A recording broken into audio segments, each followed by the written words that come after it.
I was listening to that in Costco the other day and I was just boogieing down the aisles.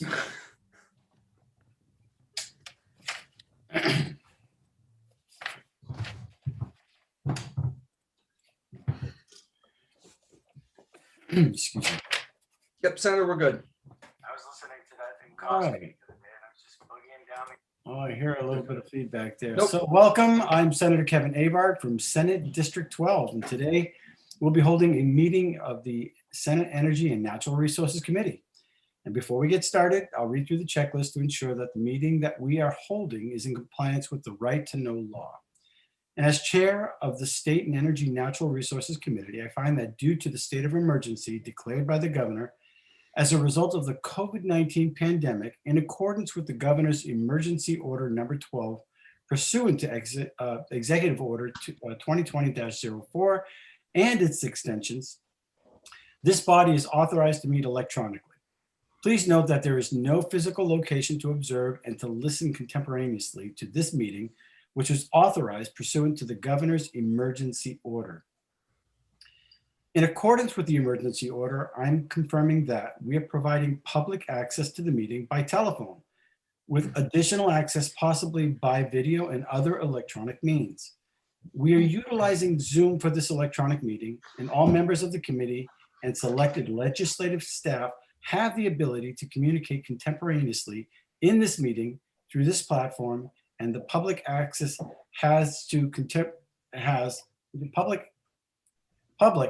access to contemporaneously watch and to listen to the meeting on Zoom or YouTube and via phone by following the directions and the links provided on the general court website. We provide public notice of the necessary information for accessing the meeting in the Senate calendar. We are providing a mechanism for the public to alert the public body during the meeting. And if there's any problems with access, if anyone has any problems, please email remotesenate@ledge.state.nh.us or call 603-271-6931. In the event the public is unable to access the meeting, it will be adjourned and rescheduled. Please note that all votes taken during this meeting shall be done by roll call vote. Finally, let's start the meeting by taking a roll call attendance. When each member states their presence, please also state where they are and if anyone else is in the room with you during this meeting, which is required by the right to know law. I will now call the roll, starting with Senator Gaida. Thank you, Mr. Chairman. Senator Gaida is at a friend's home in Meredith. I'm alone in the room. There may be transit traffic. Senator Gray. This is James Gray. I'm at my home in Rochester, which is in District 6, and I'm alone in this room. Senator Perkins Quokka. Yes, sir. Senator Perkins Quokka. I'm at my home in Portsmouth, New Hampshire, and I'm alone in this room. Senator Waters. Oh, Senator David Waters, Dover. I'm in my home and alone in this room. And I'm Senator Kevin Avard in my office in Nashua, District 12. And there are a few people in the house, plus a very loud cat and a barking dog. So with that, we will start the meeting. Is there a motion to enter into executive? So moved. Second. And seconded. Seconded by Senator Gray. So Senator Gaida. I'm sure he says yes. Yes. Yes. Senator Gray. Yes. Senator Perkins Quokka. Yes. Senator Waters. Yes. And Senator Avard, yes. And so we'll start off with the first bill. I believe it's 146. Is that it? Senator Gray, did you get a chance to read the committee report on this bill? Is it Yeah, 146? I took a look at it. Yeah, Okay. I'm all set. All right. Something's happening to my screen. There it is. 146 FM. All right. Discussion. Well, Mr. Chairman, for procedurally, I will move on to pass on amendment 0667, which I believe will be the vehicle for the committee amendment. All right. Is there a second? Is there a Second. second? Seconded by Senator Perkins Cuoco. Okay, so discussion. So to pick up where we were, if I may, Mr. Chairman, perhaps Griffin could walk us through where we are and what we need to do to make it into a committee amendment. Sure. So you guys can hear me, I think. Yep. Mhm. Yes. Okay. Sorry. So this is a committee amendment that reflects a couple of changes that Senator Waters and Senator Avard discussed regarding various parts of this omnibus bill. Part one, regarding the establishment of the coastal program and fund, remains unchanged as it was introduced in the original bill. Nothing has really changed in that regard. Part two, establishing a statewide solid waste disposal reduction goal. I think there have been some minor tweaks to the language that maybe Senator Waters might be able to elaborate on, such as the reporting dates for the biennial reports that DES offers for updates on the state's progress in achieving the goal. And then in part three, some changes to the dates and how DES offers the 10-year update to the state solid waste plan. I think the only change that I think would be needed to this amendment is, where is it? The top of page 5, line 2. It makes reference to RSA 149M:2 and RSA 149-M:3. I think Senator Waters had a discussion with Mike Wimsat and Michael Nork at DES that the reference to 149-M:2 might be unnecessary and potentially confusing. So I think DES felt it'd be best if we strike that reference from this amendment. Thank you, Griffin. And if I may, Mr. Chairman, Mike Nork said this is basically redundant because this hierarchy is something that's been there forever and fine. And so that that's in general what they work under, and just putting it in here is not needed and also might create confusion. Let's see. Everybody in agreement with that right there? Okay, no more comments. Okay, yep. So another part three, prevention of zoonotic disease transmission. Obviously, Senator Waters spoke in depth about this portion at the public hearing, but I believe maybe the only change that would need to be made in this amendment is on page 6, line 23. You'll see it references the Department of Health and Human Services shall adopt rules governing the storage and sale of animals for live animal markets and live wildlife markets. It's my understanding that HHS had reached out to Senator Waters and expressed concern that there's no additional appropriation in this bill, and Health and Human Services isn't necessarily the best department to adopt rules on this matter. So they had suggested it maybe be pushed to the Department of Agriculture, Markets and Food. So I think on line 23, what we would do in this committee amendment is remove HHS and just add the Department of Agriculture there. Thank you. And Mr. Chair, I'll just to remind folks what I said last time on Monday is that this is my mistake. Yes, agriculture regulates these markets. They're already doing it. And this just means that they'll now pay attention to this, which is appropriate. So it is just a change, Department of Health and Services to Department of Agriculture. Okay. Everybody okay with that? Okay. Moving on down, we have part, I think it's 4. Yeah, part 4, sorry. Part 4 dealing with tidal waters and discharge from wastewater treatment facilities that discharge into tidal waters. There's some concern about compliance with EPA regulations and the National Shellfish Sanitation Program. So this language is supported by, from my understanding, DES and EPA legal counsel. It'll give these wastewater treatment facilities some flexibility to conduct the testing that they need to. Let's see, part 5, which is establishing the coastal program administered by DES. Oh, hold on. Everybody's fine with that previous part, right? Yeah, oh, sorry, yes.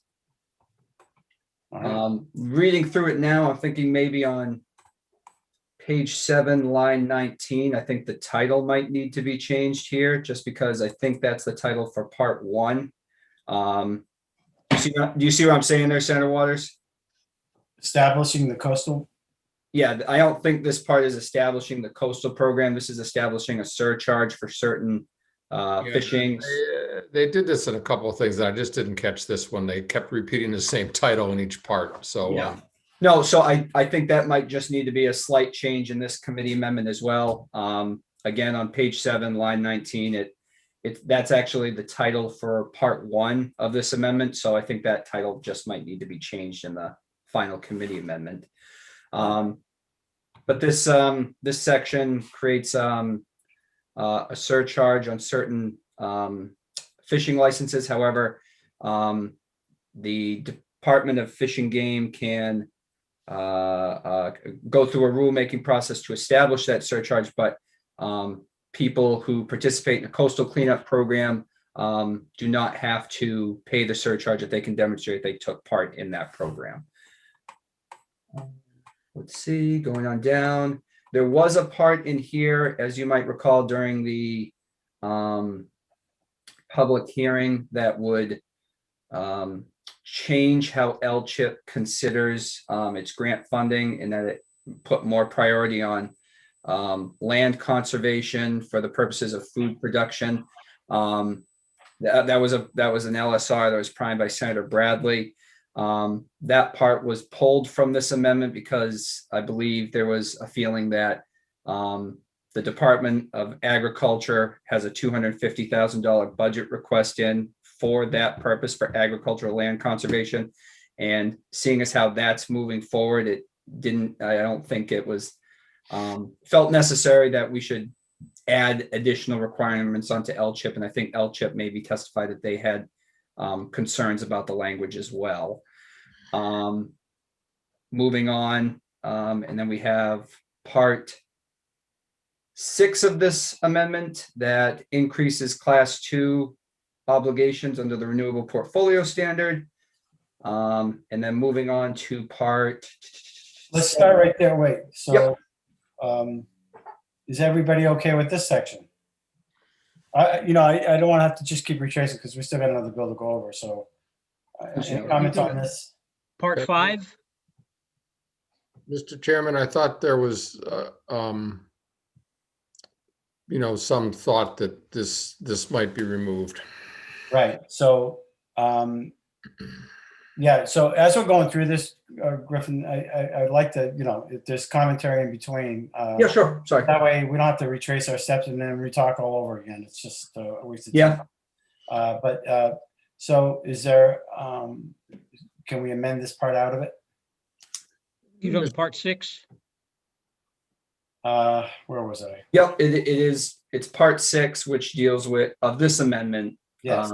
That deals with class 2 obligations. So where would the amendment take place from? Just the whole section? Yeah. So what I believe the discussion is that we would just remove part 6 from the amendment. Okay. Is everybody okay with that?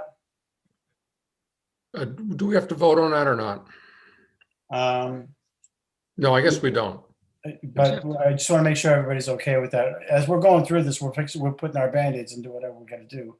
I just don't want to have to revisit it. That's all.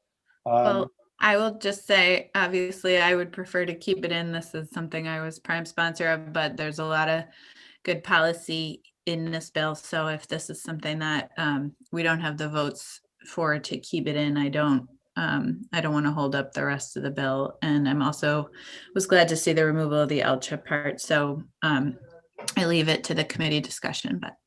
Yeah. Well, Yeah, because if we find out that it doesn't pass muster at the end game, it hurts the bill. So this is Jim. okay. It would be up to the individual senator how they want to make the motion at the end of all of this, whether or not we voted on it with a list of amendments for the committee or vote on each one individually. And that would be up to you, Senator Waters, or whomever, the way you make the motion or the way the motion is made. So. Yeah, thank you. If I may, Mr. Chairman. Yep. What I would prefer, Senator Gray, is to offer, we have this motion on the floor for this amendment, and that we would have Griffin tell us what the changes are, including the excision of this part. And that would be then a vote for that inclusive. So we take one vote. I just think that's a good way to go, and we would have the, Griffin read to us the little changes and then the deletion of this part, and that's I think I think that's the easiest way to go. Certainly the quickest. Yeah. But if you want individual votes, that's your prerogative, Senator. Thank you, but I mean, I won't speak for Senator Perkins Cuoco, but I just think we ought to, if we know what we're doing, let's do it efficiently. Yeah, I won't drag out the procedural piece of it. Obviously, I don't necessarily want to vote for a committee amendment that removes my bill, but I understand why we're doing that. And, I made my statement for the record, so thank you. Okay, so we're all set and we can move on to the next section? Yeah. Griffin? Yep. So in the final section, part 7, it's primed by Senator Sherman. It just, I believe, amends the definition of a mean high tide line, which is, it amends it in a way to align with a Supreme Court ruling back from 1999. Is everybody good with that? All right, so there is a motion on the floor about to pass with the, did you use the word excision, Senator Waters? No, if I did, bad on me. But I guess what I'm trying to say is that we vote on the amendment with everything that Griffin tells us we should do. Okay. Wow. All right. I have a concern. I'm sorry to do this about part 2. Part 2. Solid, What page? solid waste reduction goals. I'd like the definition of what goal means. Okay, in other words, we're going to force the reduction. If goal means that we're going to force a reduction in solid waste, we need to take a careful look at costs as opposed to targeted. Or, I'm concerned that goal begins to establish a standard that must be adhered to. If you look at reduction 25% by 2030, 45% by 2050. First of all, what page and what line? I am on page 4, starting on line 3. Thank you. Senator Gaida? Thank you, Senator Gaida, for bringing that up, because I think you're making an important point. Let's note that there's not enforcement capacity in this plan. And so that I think that if you'd be happier, and I think it's more appropriate to replace the word goals with targets. But this is setting up a plan, and then there will, propose and work with municipalities of ways to do it. But, there's no, they don't have any, there's no, authorization for enforcement. It's just like goals that they'll try to figure out some ways to meet. And if they have to have some legislation, they'll come back to us every 2 years when they make a report. So I agree with you completely that this is Senator Gray. Yeah, I was going to recognize you.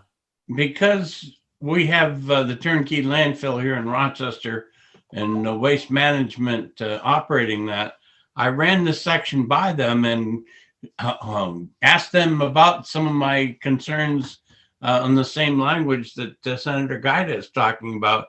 And they said right now, because the master plan hasn't been updated in so long, that is causing them the problem, and that they, do not object to what is in the bill the way it is right now, but they need something in there such that they can go forward and do the things they need. So again, if you take it out, you're actually going to hurt their effort in trying to do the things. Senator Gaida? Thank you, Mr. Chairman. Can we, for purposes of this legislative intent, state that the term goal as used in this section is not a mandate. Sure. And for legislative intent, I think if we could insert that, okay, that goal as defined in this section is not establishing a mandate. But a target. So, I think that then just find a place to put in it. So it's say for the purpose of this section, a goal is not defined as a mandate. Got that, Griffin? Writing it right now. Good point, Senator Gaida. Yeah, good Thank point. you. Good point. For the purposes of this section, goal as, is not defined as a mandate, correct? Does that still work for you, Senator Gray? Probably if you add something to part 2 where you talk about the goals is the right place to do that. Right about right at the end there on line 14, Senator Gray. Yeah, somewhere right there. Yeah, I mean, that's good. It's kind of at the last moment to say that this is what we're talking Right. about. So For purposes of this section, goal does not establish a mandate. thank you. The term goal does not establish a mandate. Shall Excellent. not establish a mandate. Yeah, Senator Perkins Cuoco, are you all set with that? Does that work for Yep. you? All right. Yep. good catch, Bob. Thank you. All right, I got that. All right. Any other adjustments before we take the vote on it?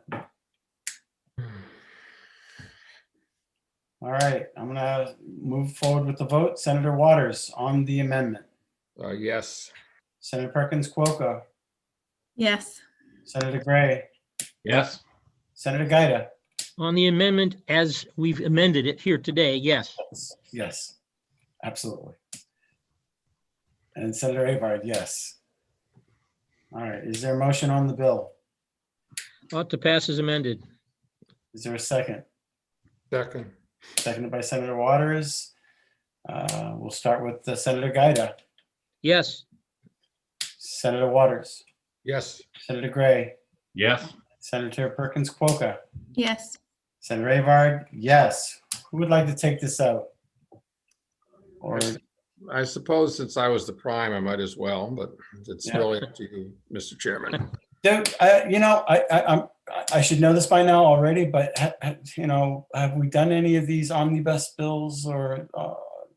Actually, Mr. Chairman, why don't you take it out? Why don't you take it out because you're the chair? I don't want to take it out.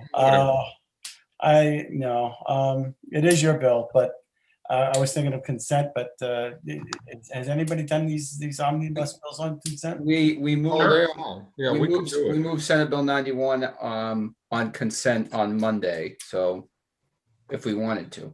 I think it's a good bill. I think is anybody okay with that going on consent? I don't need to talk about it anymore. Put it on consent. All right, is there a motion? Move consent. Senator Gray moves to consent. Is there a second? Second. Seconded by Senator Gaida. Let's start with Senator Gray. Yes. Senator Gaida. Yes. Senator Perkins Cuoco. Yes.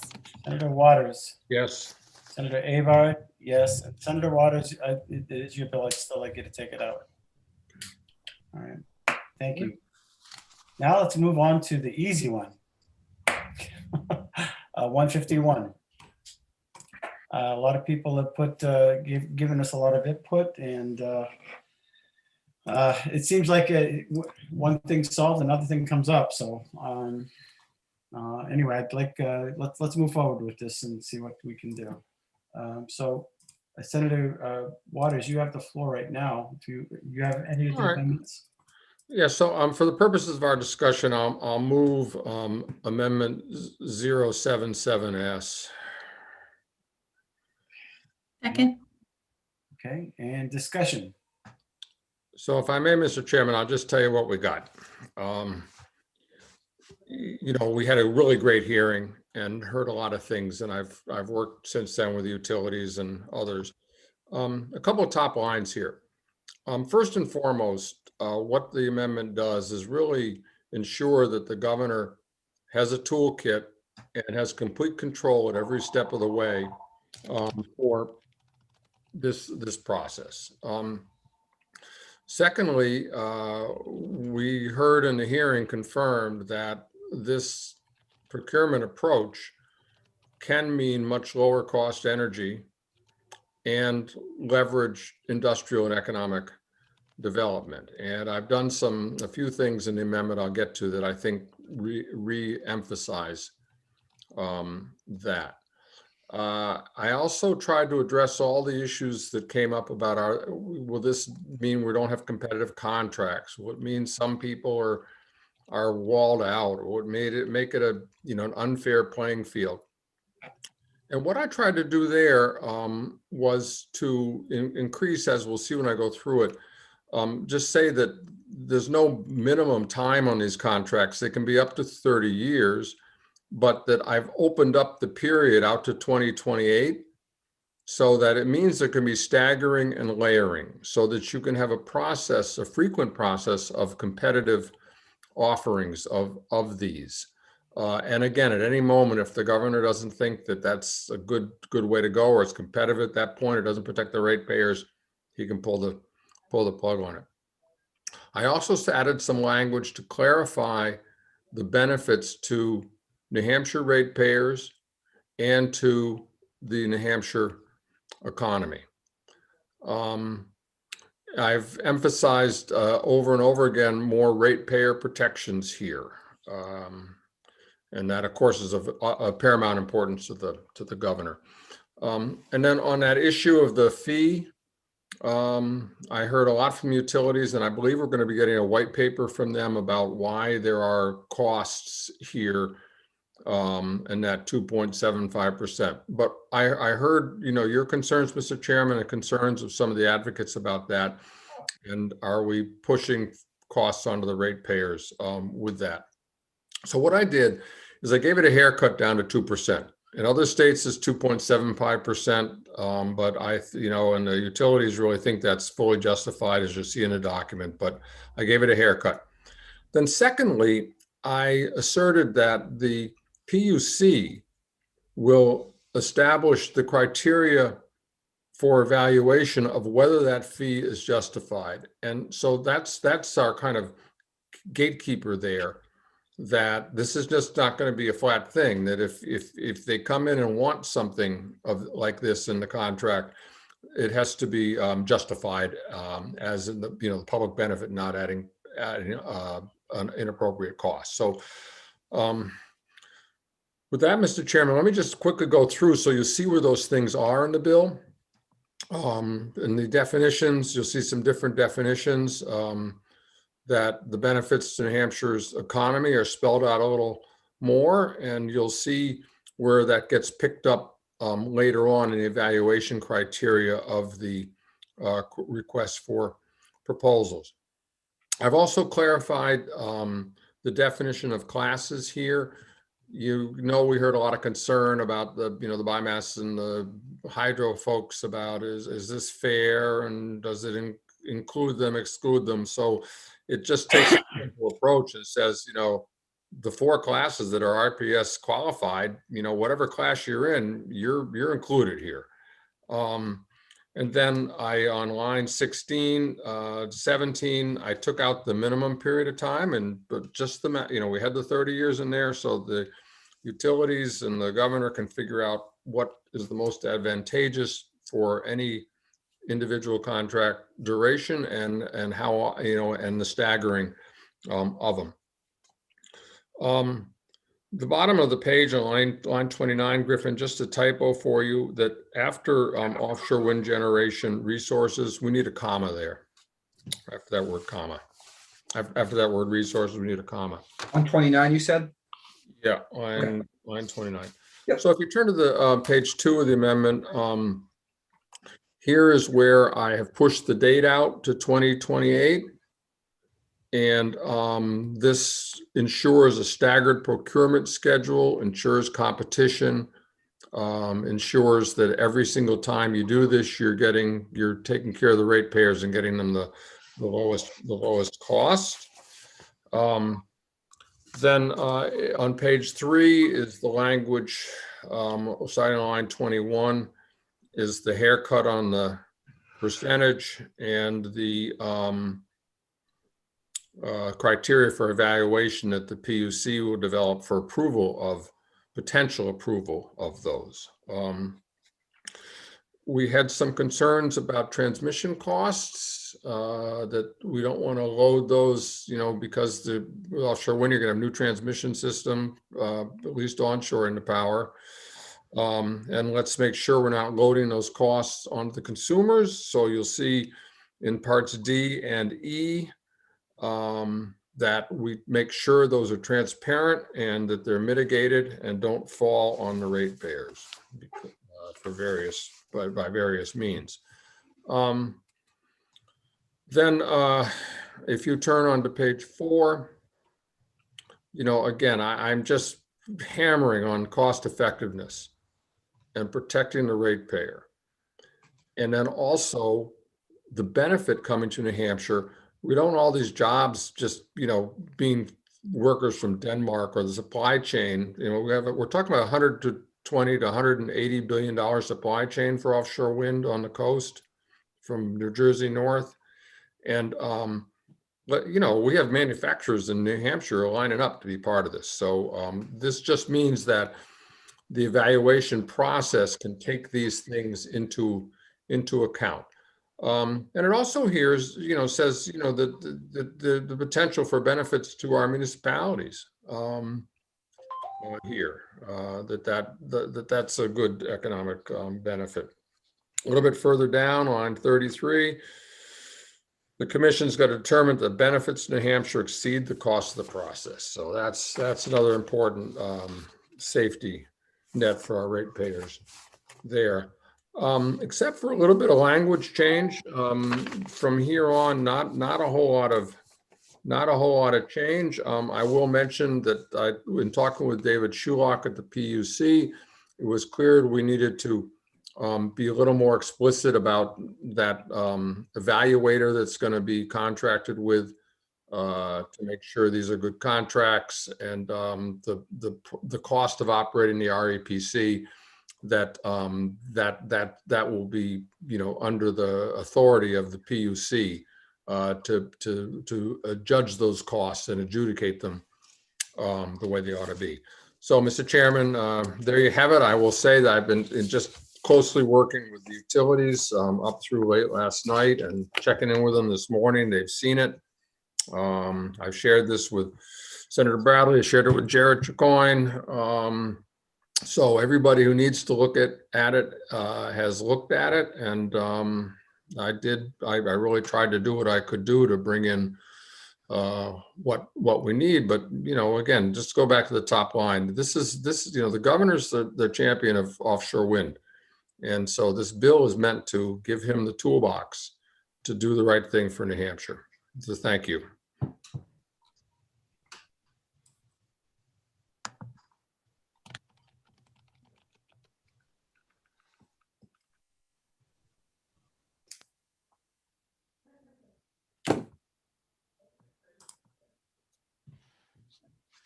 Senator, you got to unmute yourself, I think. Sorry about that. I didn't even know I was muted. Sorry.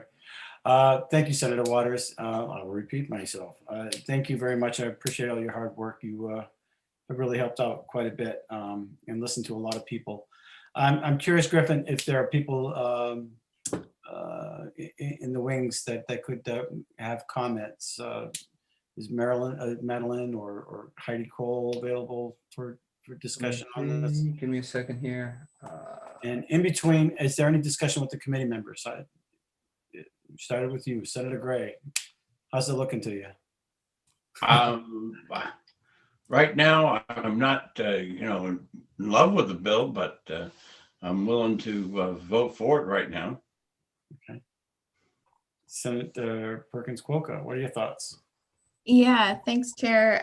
I think this is a great bill, and I think Senator Waters has worked really hard to make sure that this is very protective of ratepayers. I think wind is just going to be a benefit to all of our electricity consumers in the state. And I think it really focuses on costs and making sure that our procurements are run in a way that's beneficial to our overall cost of energy in the state. So I think he's done a great job addressing all the comments received on Monday, and I'm looking forward to supporting it.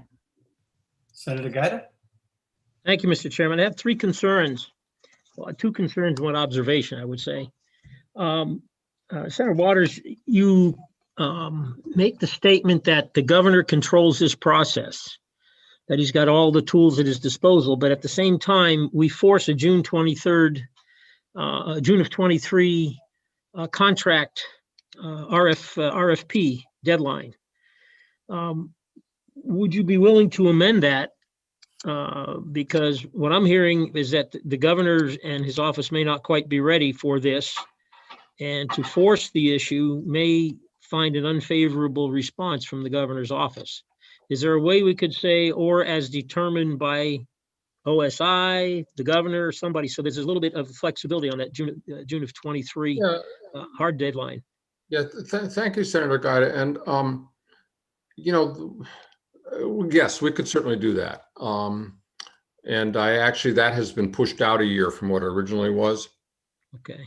Because originally it was 2022. And the 2023 is there because that's probably when the leases are happening, right? The Gulf of Maine will identify the tracks and the leases might go out to auction in 2023. That's kind of the schedule they're on. So that's why that date is there. Now, I did say, it does say in the bill, upon approval of the governor, upon approval of the governor, upon approval of the governor, so that, that deadline is there, but if he doesn't like it, then it doesn't go, right? I would just say shoot for 23 or as how about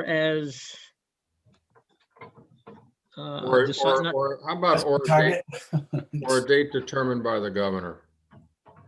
That's acceptable. Again, oh yeah. Well, it's just this is the point of this bill is to do what's going to work for the governor. So yeah. All right. Senator Gaida, you got two other points? Yeah. The second point, the haircut. I've heard from at least one utility that the 2%, because they'll be basically taking on hundreds of millions of dollars of debt, would potentially impact the bond rating of the utilities. If that 2% fee is at 2%, and they would prefer 2.75, understanding that, look, sooner or later, ultimately, I believe the consumers are going to pay for it anyway, no matter which way it goes. The truth be told, right? And so, for the sake of helping the utilities maybe keep their debt payments a little bit lower, could we consider putting that back up to 2.75? And I know Senator Avard has got a headache right now. If I may, Mr. Chairman, yes, I was convinced by the 275. That's why I put it in the bill, and I picked that number down, last fall, not because the utilities said it, but I looked at the other states. Sure. Where this is working. And that's the number there. And it's in states that they're really dogged about their costs and so on, Connecticut, Rhode Island, who've looked at this in Massachusetts. And I'm happy with the 275. I'm just trying to respond to what I thought were your concerns, Mr. Chairman. But and I've heard kind of informally that the House probably is going to want this number, but The 2 or the 275. Yeah, if the committee wants to go 275, I'm happy to have 275, but I was just trying to respond to. No, I understand. Anyways. Another, if I may, Mr. Chairman. Yep. Related point to that, if we're at a fee of 2%, are we going to discourage, if I can go, across the border to Massachusetts and get a 2.75% fee? Will that in any way chill the ardor for offshore wind located in New Hampshire? Well, if I may, it's a good question. And listen, I want to put all the tools in the toolbox for the governor, and I want to put the tools in the toolbox for utilities. But note the safety valve here. The PUC will ask It will develop criteria that says, is that justified for this contract? That's the PUC's job, and that's why I Right. changed the wording there. So the 275, I think, great, but we understand that as with all rate setting, the PUC will dig into it. All right, so if I may, a follow-up question? Yep, follow. So if the PUC, I'm sorry, if we use 2% and it turns out that the costs exceed that they need a greater fee, can the PUC in its ruling supersede statute? So they could say, well, they need 2.4, but the statute says 2. I think it gets messy. I mean, I think if this is the interest, just put Right. it back to 275, and then we avoid the problems. Senator Gray, how do we get you to love it a little better? I guess for this part of the conversation, can we use the words up to 275 and then have the PUC in there? Yeah, I mean, that's the language now. It just is up to 2, and we'd just be changing 2 to 275.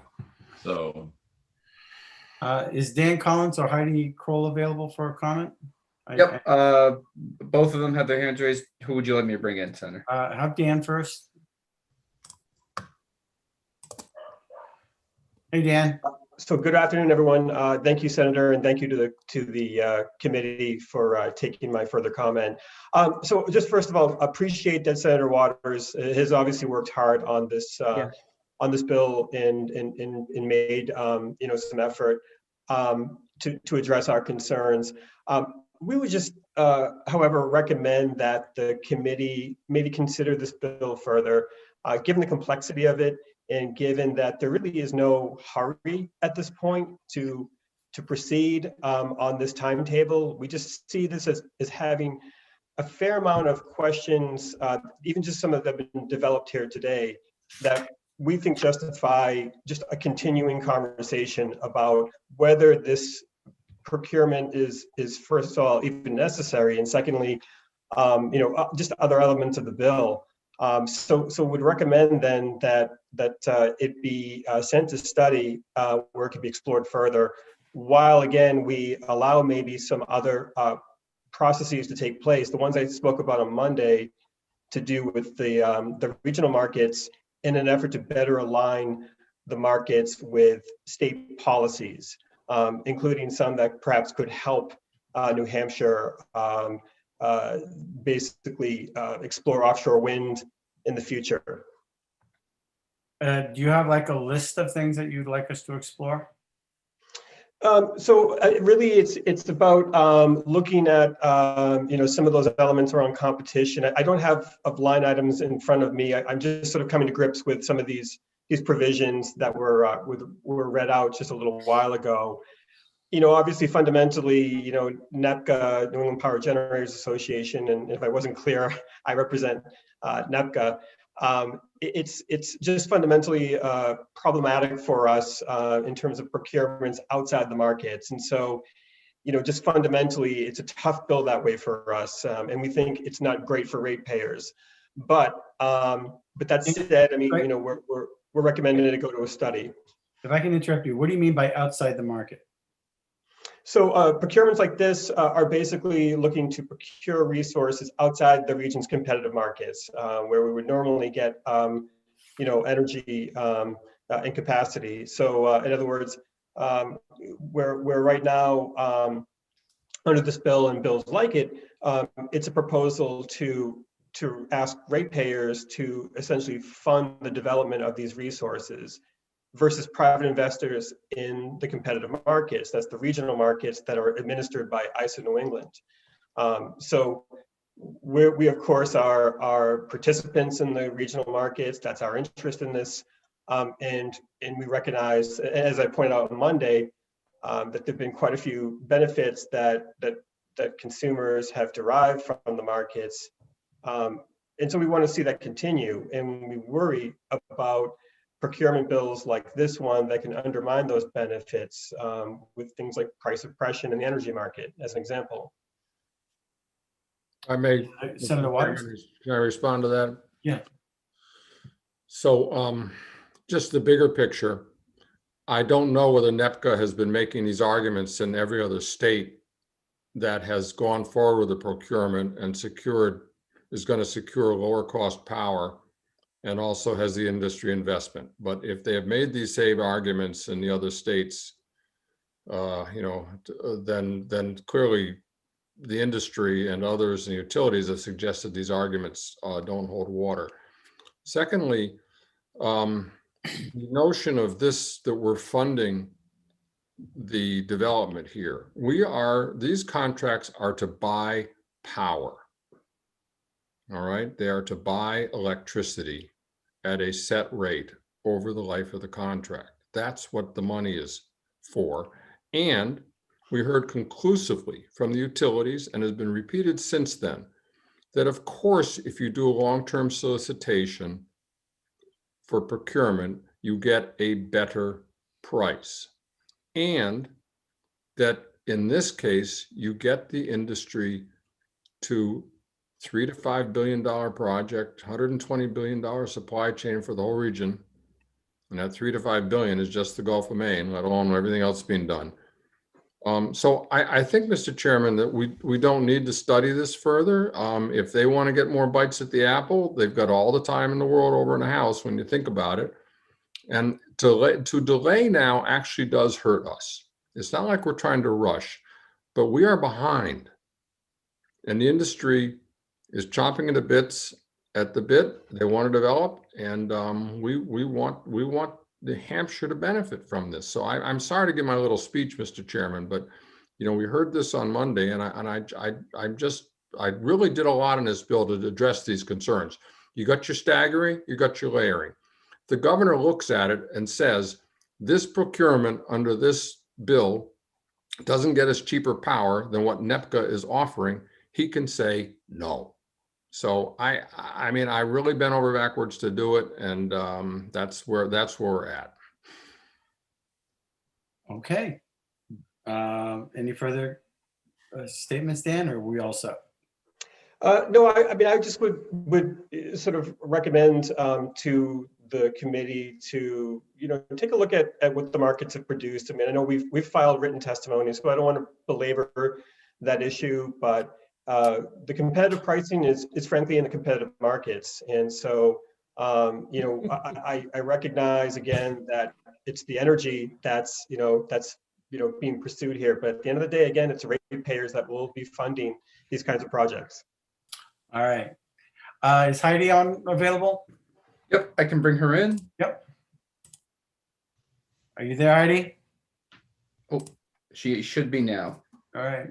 Yes. Can you hear me, Mr. Chairman? We can. Yes. Thank you. Great. Thank you. Thank you very much for allowing me to speak. So, and thank you, Senator Waters, for all the hard work you did on this, because I know you had multiple sets of suggested edits coming your way, and it was, I'm sure, a tall order to try to integrate all of the comments that you were getting. So, and you turned it around in a very short time period. So appreciate that.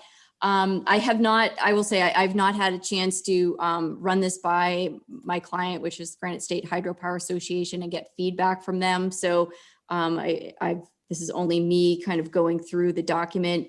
There are really a couple of things that kind of jumped out at me. One is on page 2, kind of in the line 15 to 17 area, and perhaps Senator Waters could respond to this, but one of our suggestions had simply been with this concept of 800 megawatts and then carving out at least 600 megawatts for the offshore wind. One of the suggestions that we had said was up to approximately 600 megawatts for the wind, and then up to approximately 200 megawatts for all of the other renewables, the other classes. And so I think that concern, which I did testify to, may still be there, in the sense that all 800 of megawatts could be consumed, if you will, I guess, by offshore wind. So that was one thing that I did see still there. Where was that again? On what page? This is on page 2, at least a version of the amendment I'm looking at, page 2, around lines 15 to 17.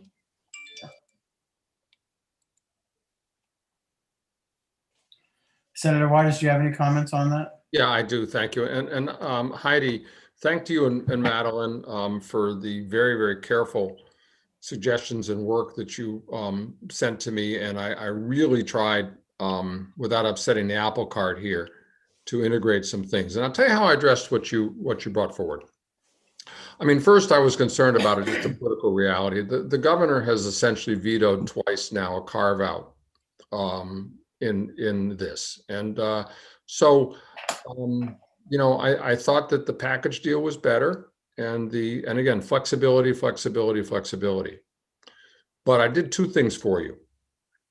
I got rid of the minimum lengths of the contracts, and I got more staggering in here. And that really provides an opportunity for hydro to get its piece of the pie. And then the second thing I did under the benefits section for the evaluation, that if you look at that section, it really points to local New Hampshire industries and power suppliers. Senator, what line are you looking at? That's in the very top of the first page, the benefits. Oh. And that, you know, those are part of the evaluation criteria, the RFPs, and those, I would think that you hydro folks could make a pretty good argument to the utilities doing the procurement that, you know, you all can hit some of the sweet spot on that part of the criteria. So that's what I tried to do. I know you wanted the carve out, but I'm just trying to face the reality of where we're at with it. Heidi? Thank you. I appreciate that explanation, Senator Waters. The only other thing that kind of jumped out at me in my quick review was on page 6, lines 28 through 32. And this is where there's discussion about labor agreements and requirements around those. And the language still does have that applying to all proposals. When I think really the original thought, at least my understanding would be that it was really to make sure that the construction of all the offshore wind was that, you know, the unions had an opportunity to be part of that versus, you know, a small scale hydro, like a member of Granite State Hydropower Association, where, you know, a lot of these operations are literally only a few people and often family owned and, you know, that sort of thing, very small. So the other proposal, or one of the other proposals that we had suggested, was to just be clear that that section referred to proposals for offshore wind and not necessarily, certainly not existing small scale projects. It just not sure it really works. Senator Waters? Yeah, well, why not make that change? Griffin? That's the point here. That's the point. Griffin, can you do that? If there is a change, just tell me where and what line and what page. Line 28, excuse me, page 6, line 28, solicitation and selection of proposals for offshore wind. Okay. Or it probably should say for offshore wind development. Sorry. Is that better, Heidi? That works. Thank you very much. Yeah, and I'll just say this, you know, the utilities who are developing this stuff, this is, you know, this is not a requirement. There's no required union, fair labor, all that stuff in here. It's not a mandate. Just said consider it, and the utility is doing that in the other states. So I don't want to overregulate them or mandate them, but just the point here was that you got these huge construction projects. Think about your labor agreements. That's what this does, and that's what it was about. So that's a good change. I'm sorry, and just to be sure, it's in solicitation and selection of proposals, and then adding for offshore wind development right after that, correct? Okay, I'm good. Yeah, thank you. Senator Gaida? Thank you, Mr. Chairman.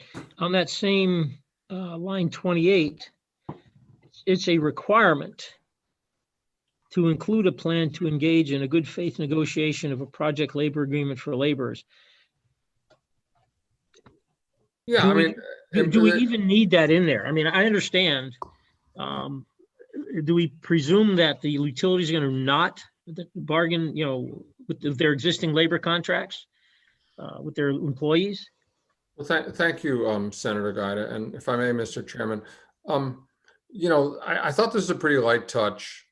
I thought that, in terms of our desire to have these be New Hampshire jobs, I mean, I personally would hate to see a labor plan that comes in is that we're sending a ocean liner over to Denmark and Germany, and we're going to bring them all over. And so let's at least get a plan from them. So there'd be some visibility here about, well, okay, are you going to have apprenticeship programs for, which the other states, they're setting up apprentice programs for the welders, for the dive teams, for the healthcare workers, for the electrical workers, for the cablers. And that's the workforce development side for us. So that's why it just seemed to me the plan was just some eyes could be set on it. They're going to have a plan for their labor regardless. You're absolutely right. But why not let us take a look at it? Senator Gaida? No, I'm not comfortable with that language, But I understand Senator Waters' point. I can see his point. I don't know. I see where you're going with this too. Okay. I take it Heidi's gone? I did take Heidi away. The only other hand I see raised is Kat Burke from Unitel. Okay. Kat, are you there? Yeah, thanks, Senator. Can you all hear me? Yes. Great. And just we'll be very brief, but thank you for the opportunity for us to weigh in again and for all your work on this, Senator Waters, on this amendment. We really appreciate it. Of course, we don't want to belabor the same issues that we went through during the public hearing, so I'll try to be very concise, but just hoping to shed some light on the contracts that we're discussing here and a couple of other issues.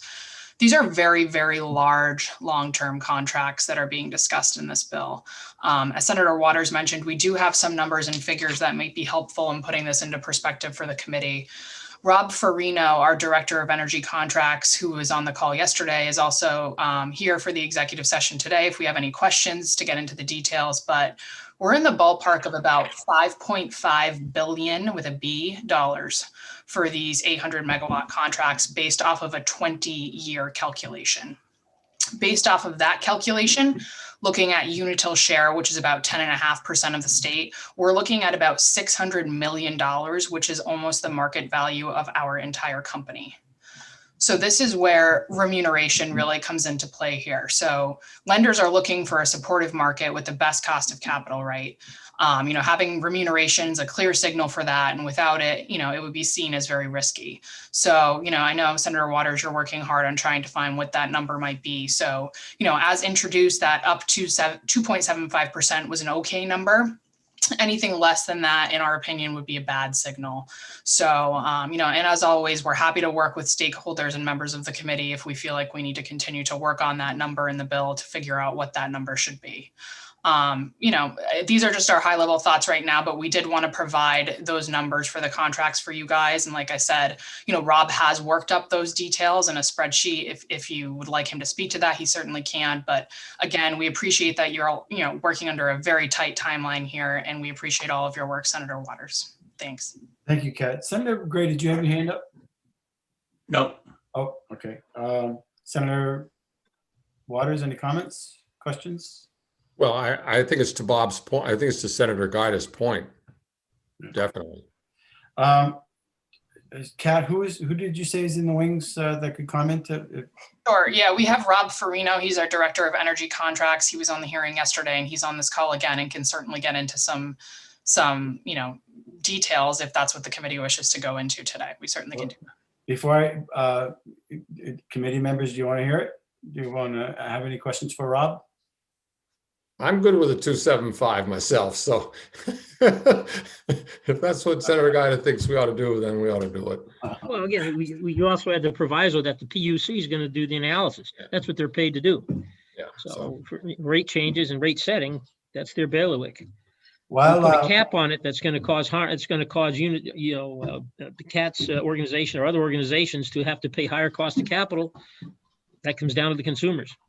Rob, do you have any brief comments that you want to add? Yeah, no, sure. Thank you very much for the opportunity. So Kat did hit on the high level impacts. I mean, I don't know if the committee's familiar with the history. For example, in Massachusetts, they actually had a fixed 4%, 4.0% was their remuneration rate to start, and then they had a fixed 2.75%, and that was their remuneration rate for certain contracts. And then the latest legislation had the up to 2.75%. And, I tried to touch on this Monday, that, uncertainty, while it's great to give the deference to the PUC, what we found in Massachusetts is, the most recent, large offshore wind contract, 800 megawatts with Mayflower Wind, got appealed to the courts, by the Attorney General over the question of whether 2.75%, which was awarded by the DPU down there, the regulating agency, was appropriate. And, I think that you're going to constantly, what it looks like to us is that up to 2.75 includes zero, and that you could constantly run into a case where, the courts end up trying to decide this, whether or not the commission exercised its, the appropriate judgment and so on. So I don't know if it's an issue to maybe think about is, does the legislature itself want to be firm on a number like Massachusetts was initially? But anyway, that's one angle of our experience down there. The other thing I wanted to point out, in terms of the overall impact of this, is that 800 megawatts equates to about 30% of the energy needs of the state. So, offshore wind has a very high capacity factor, 50% capacity factor. You get a lot of bang for your buck, a lot of energy for the megawatts that are standing out there. So what we were seeing in the last couple of years, that would cover about 30% of the overall energy consumed in the state. And, our apportioned share would cover 30% of our customer usage.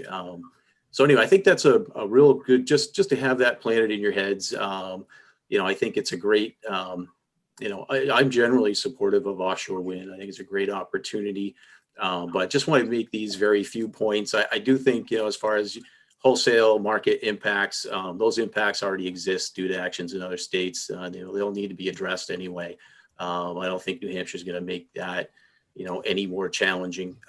As for the labor aspect, I think typically the developer itself would be controlling that, and we could maybe make stipulations contractually and in the RFPs and things like that. If we do find ourselves in a multi-state environment, purchasing smaller, shares of large projects, that may, lead us to having to defer to what, the other states, require. Okay. I may on that, Mr. Waters. Chairman. I think Senator Guider raised a good point, but the language on line 29 there, just plan to engage, Yep. right? And it's hard to know how to get any bigger than that. Does not say you shall engage. It just says you're going to have a plan to engage, and it's a pretty light ask, I think, for what that plan will be. And as you say, the developer may well have kind of put that forward. So then on the 275, again, it's it's really Senator Guida's call here, I think. But since we have the PUC deciding, kind of providing criteria for whether it's justified, that we could just say, instead of up to, just say of 2.75%. But it still means the PUC would have to examine that to say, well, wait a minute, that does or doesn't seem appropriate. So in a way, the up to doesn't make a lot of sense. And if the security here of having it at 275, why not just say of 275? And the PUC will sort it out with the utilities. All right. So anybody else got their hands raised? Rod, thank you very much. Thank you, Kat. Thank you, folks. I don't see any other hands raised. No other hands. Nobody else interested in this bill?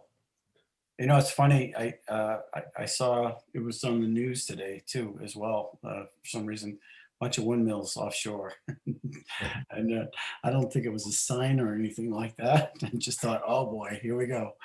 But So Senator Guider, what do you want? Well, my thought is, look, I'd like this to move forward. Can we say 2.75 or as determined by the PUC in a subsequent rate setting case, or is that appropriate? I think that's what it already says, is that I think if we just say of 275, up there's to there's the security, but that they would be developing criteria to show how to justify that. So all you're doing is asking is saying to the utility, you want your 275, give us the analysis you've done as to why that's the right number. So I mean, I think if we just do of 275, Yeah. then we've answered your kind of, we've accepted your point. And as Rob was saying, that the startups were 4%, but then I think it seems like it averaged out, or the 275 was the norm after that, right? If I heard him correctly. Yeah, and having it a was a certain fixed 4% starting point, and then 2.75 from then on. Yeah, having the certainty there, I think the up to was always kind of fudging it, and I've become convinced by what Senator Guida said. Now I'm going to try and remember what Senator Guida said. He keeps calling your name, so this is going to be your bill, Bob. All right, further discussion. All right, seeing no further discussion, we need to take some action because this is an FN. So 2.75? Yeah, of 275, not up to, but of 275. Now, that would be subject to the governor's Okay. flexibility, or no? Because it's statutory, right? Every single contract that comes along, he Right. can pull the plug. Okay. So if I might, I just want to go over the changes, make sure I'm not missing anything. Yep. Okay. So let's see. On page 1, line 29, and I should probably share this on the screen. Sorry, 1 second. Excuse me. Everybody see that okay? Yep. All right. So my understanding is on page 1, line 29, it reads offshore wind energy generation sources not later than June 30, 2023. I'm adding after 2023 or a date determined by the governor, correct? Yep. That looks Yeah. good. The second change I believe I have is on page 2. I think maybe I passed by it. Where's the 2%? Here it is. Page 3, line 22. It currently reads company up to 2%. We're changing that to of 2.75%, correct? Yep. Okay, of 2.75%. 2.5 payments. And then the last change I have is on page 6, line 28, in solicitation and selection of proposals. After proposals, I'm adding for offshore wind development. Right. All right, those are the 3 changes I got. Any others I'm missing? I think we're good. Okay. Is everybody here? My screen got kind of. We're all on board here. All right. So, what is the We have an ought to pass on the amendment itself.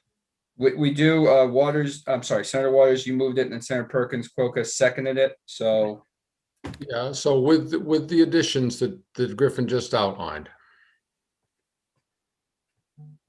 okay, is Senator Bradley available for comment? Is he on? I guess Senator Bradley is not available. Okay. All right. I thought there was something. Okay, good. All right. So let's move forward with the motion. So Senator Waters, Yes. Senator Guida, Yes. Senator Gray, Yes. Senator Perkins Quokka, Yes. Senator Avard, yes. All right, the amendment is passed. So now what? Do you want to? Vote to pass as amended. Second, All right, Senator Waters, Yes. Senator Gaida, yes. Senator Gray, Yes. Senator Perkins Quokka, Yes. Senator Avard, yes. And so I think you should take this out, Senator Waters. Mr. Chairman, I think that this is a good opportunity. I mean, since this is the governor's, one of the highest priorities he mentioned in his budget address, that I think it's an opportunity for you and Senator Bradley to, kind of fill in folks on the floor, and I certainly will. I'll do my job on it. But I mean, this is important for our economic future, and I think it'd be good to have that conversation on the floor. And even though it's a 5-0 vote, and I hope that maybe we'll have a good solid vote from the Senate. But this has been an educational process for me and for everybody else, and I think it's a good opportunity. Yeah. Are there any other comments from the committee members? So this, again, first of all, thank you, Senator Waters, and thank you for being so receptive, and for everybody that put their input. My guess is we're still probably got some roadblocks ahead of us, and that we'll have to be engaged in conversation. I do like the idea. I think there, if we can move it forward, this is great. Keeps the conversation going. You did a masterful job. I couldn't do this the way you do it. You do a very good job at this. I'll make a bad pun. Many hands make lights work, right? So I just hold you in Here great we are estimation. jousting windmills again. Griffin, you don't have a vote on the bill as amended yet, do you? I Yeah, we did. believe we just took that one. Yes. Yeah, we just did. Yes. Great. Yes. So anyway, just not to overflatter. I appreciate everybody being patient and allowing other people to speak. We'll see where it goes from here. And thank you very much for all your hard work. Well, thanks to all of you folks. Thank you, Mr. Chairman. Yeah, thank you, Griffin. So I think with that, is there a motion? Do we have to just say I'm all done, or we're going to say Come out of exec. Out of executive session. that's, seconded, firsted by Senator Gray, seconded by Senator Gaida, thirded by Senator Waters, and we'll go from there. Senator Gray, let's just do it. Yes. Senator Gaida, Yes. Senator Gray, Senator Waters. I might. Yes. Senator, Let's get out of here. Senator Perkins Quokka. Yes. All right. Move to adjourn. Yes. All right. Move to adjourn. We now have to move to adjourn. Moved. Motion to move. Oh, jeez. All right. Senator Gaida moves to adjourn, seconded by Senator Waters. Senator Gaida, Yes. Senator Waters, Yes. Senator Gray, Yes. Senator Perkins Quokka, Yes. Senator Avard.